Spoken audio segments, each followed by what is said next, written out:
I welcome this bill, building on the excellent fan-led review by the Honourable Member for Chatham and Aylesford. There's much to welcome here, giving fans more of a say in how clubs are run, the wider Premier League redistribution of broadcast revenues. What's not to like? The core of the bill is financial stability, and we do need an independent regulator to stand up for the interests of smaller clubs and the EFL against globalisation, not just Americanisation, but oligarchs and sports washing. So I welcome this bill.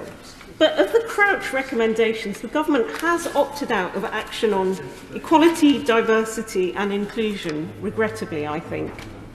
Against a backdrop of Bury going under, a pandemic no one predicted, and the spectre of the European Super League thwarted for now, it's notable that actually, since 1992, 16 clubs have gone into administration. How much will this bill address? Too late for Bury. Will Reading, on the brink of extinction, be next? We do need a regulator with appropriate teeth to take away licences from rogue owners, those venture capitalists who think about balance sheets, asset stripping and destroying clubs, who think about profit margins, because football clubs are so much more than simply businesses. I know it from the work done locally by QPR and Brentford. And the email I got from Professor David Gilbert of Ealing, he describes how his family have been Reading fans since 1871. And he tells me how Di Young is not cooperating with any of the fines, the salaries. He's destroyed clubs in China and Belgium. After the pitch invasion against Port Vale, he describes, I was at the match and the protests that led to the abandonment. I was watching from seats my late mother and brother watched from until they died. My grandfather supported in the 20s. I've been going to since 1969. That experience is not atypical of supporters in many towns and communities across the country who have little or no say in the fate of their clubs. It may be saved because I think there is an American bid at the moment. But look, this is a perfect case study or a textbook example in the future of how we do need more protections because of the collective social and cultural heritage of our clubs. Yet the relationship between the EPL, EFL, the distorting effect of parachute payments that have massively unbalanced the beautiful game are not addressed here, despite the fact there are clauses on regulatory powers to force a financial redistribution of revenue. It seems to only think of broadcast revenue.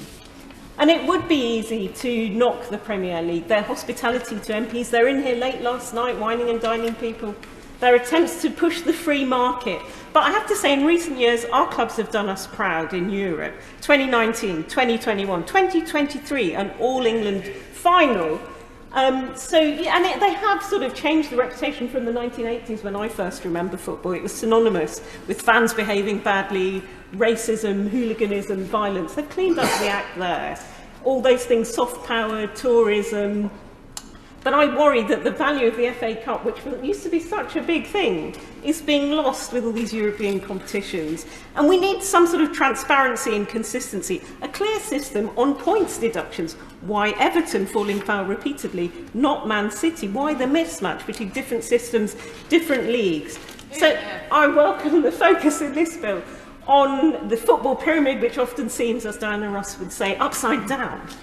We know that, what is it? I think my son gave me a figure, 1.7 million a day generated by Man United, but it's not finding its way down the bottom of the pyramid. And as the Honourable Member for Chatham and Aylesford said, Chapter 6 of her review, we need to improve equality, diversity and inclusion with EDI action plans regularly addressed by the regulator.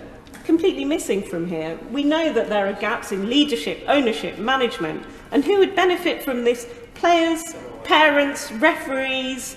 We know the figures speak for themselves. The higher you go up, the boardrooms are almost all sort of white male preserved. We know that women's football is increasingly expanding. Social class could be an issue we looked at as well.